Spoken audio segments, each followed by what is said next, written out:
അദ്ദേഹവുമായി നേരിട്ട് ഇടപഴകിയ ആളുകൾ, അദ്ദേഹവുമായി ബന്ധപ്പെട്ട ആളുകൾ, പഠനത്തിന്റെ തുടക്ക കാലഘട്ടത്തിൽ കേട്ട സംഭവങ്ങളിൽ ഒന്ന് ഞാൻ മുൻപ് ഇവിടെ ഒരിക്കൽ ഒരു ദർസിൽ പറയുകയും ചെയ്തിട്ടുണ്ട്. കെ മൗലവി റഹിമഹുല്ലാ അദ്ദേഹം ഒരിക്കൽ ട്രെയിൻ ഇറങ്ങി തന്റെ കൂട്ടുകാരനോടൊപ്പം തിരങ്ങാടിയിലേക്കോ മറ്റോ നടക്കുകയാണ്.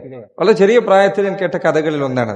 അങ്ങനെ അദ്ദേഹം നടക്കുന്നതിനിടയിൽ ഒപ്പമുള്ള അദ്ദേഹത്തിന്റെ സുഹൃത്ത് മൗലവിയോട് പറഞ്ഞു, റഹിമഹുല്ലാ, മൗലവി നമുക്കൊരു ചായ കുടിച്ചിട്ട് നടത്തം തുടരാം. കെ മൗലവി റഹിമഹുല്ലാ അദ്ദേഹം ഒന്നും മിണ്ടിയില്ല. അദ്ദേഹം മുന്നിൽ നടക്കുകയാണ്. ഇദ്ദേഹം പിറകിൽ നിന്ന് വീണ്ടും വിളിച്ചു പറഞ്ഞു, ചായ കുടിച്ചിട്ട് നടന്നാൽ പോരെ? 2-3 തവണ ആവർത്തിച്ചിട്ടും മറുപടി ഒന്നും കിട്ടാതെയായപ്പോൾ ഈ മനുഷ്യൻ അദ്ദേഹം മുന്നിലേക്ക് നടന്നു വന്നു. എന്തുകൊണ്ടാണ് മൗലവി ഒരു മറുപടിയും പറയാത്തത് എന്നായിരുന്നു അദ്ദേഹം ചിന്തിച്ചത്. കെ മൗലവി റഹിമഹുല്ലാ അദ്ദേഹം കരഞ്ഞുകൊണ്ട് നടക്കുകയായിരുന്നു. കണ്ണിൽ നിന്ന് കണ്ണുനീർ ഒഴുകുന്നുണ്ട്. അദ്ദേഹം ചോദിച്ചു, ഞാൻ എന്താണ് പറഞ്ഞത്? ചായ കുടിക്കാൻ പറഞ്ഞത്? എന്തിനാണ് നിങ്ങൾ കരയുന്നത്? അദ്ദേഹം പറഞ്ഞു, ഞാൻ കെ മൗലവിയാണ് എന്ന് അറിഞ്ഞതിന് ശേഷം എനിക്ക് ചായ തരാൻ തയ്യാറുള്ള ഏതെങ്കിലും ഒരു ചായക്കട ഈ നാട്ടിൽ നിനക്ക് കാണിച്ചു തരാൻ സാധിക്കുമോ? ഒരു ചായക്കടയില്ല അദ്ദേഹത്തിന് ചായ കൊടുക്കാൻ. സുബ്ഹാനല്ലാഹ്, നമ്മൾ എത്ര വലിയ റാഹത്തിലാണ് തൗഹീദ് പറയുന്നത്. തൗഹീദ് പറഞ്ഞാൽ സ്വീകരിക്കാൻ എത്ര ആളുകളുണ്ട്. സുന്നത്തിനു വേണ്ടി സംസാരിച്ചാൽ ഏറ്റുപിടിക്കാനും സഹായിക്കാനും എത്ര ആളുകളെയാണ് നമുക്ക് ലഭിക്കുന്നത്. പക്ഷെ ഒരു കാലം കടന്നുപോയിട്ടുണ്ട്, ഒരു മനുഷ്യനും സഹായിക്കാനില്ലാത്തൊരു കാലഘട്ടം.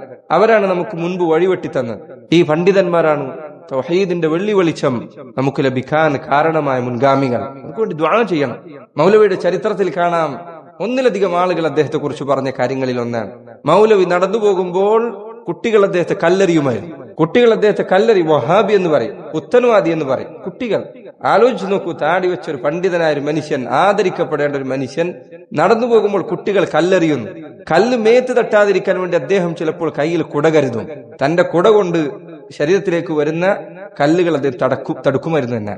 എന്നിട്ട് അദ്ദേഹത്തിന്റെ ചരിത്രം പറഞ്ഞ ആളുകൾ പറയാൻ, മൗലവിയോട് എന്തെങ്കിലും അതിനെക്കുറിച്ച് പറഞ്ഞാൽ അദ്ദേഹം പറയുമായിരുന്നു, കുട്ടികളല്ലേ അവർക്കറിയില്ല എന്ന് അദ്ദേഹം അത്രമാത്രമാണ് അദ്ദേഹം പറഞ്ഞിരുന്നത്. ഒരു കുട്ടിയെ പോലും അദ്ദേഹം ചീത്ത വിളിച്ചില്ല, മോശം പറഞ്ഞില്ല, ഒരാളെയും മോശം പറഞ്ഞില്ല. അദ്ദേഹത്തിന്റെ ചരിത്രം വായിച്ച് നമുക്ക് അത്ഭുതം തോന്നും, എങ്ങനെ ഒരു മനുഷ്യൻ ഇങ്ങനെ ജീവിച്ചു എന്ന്.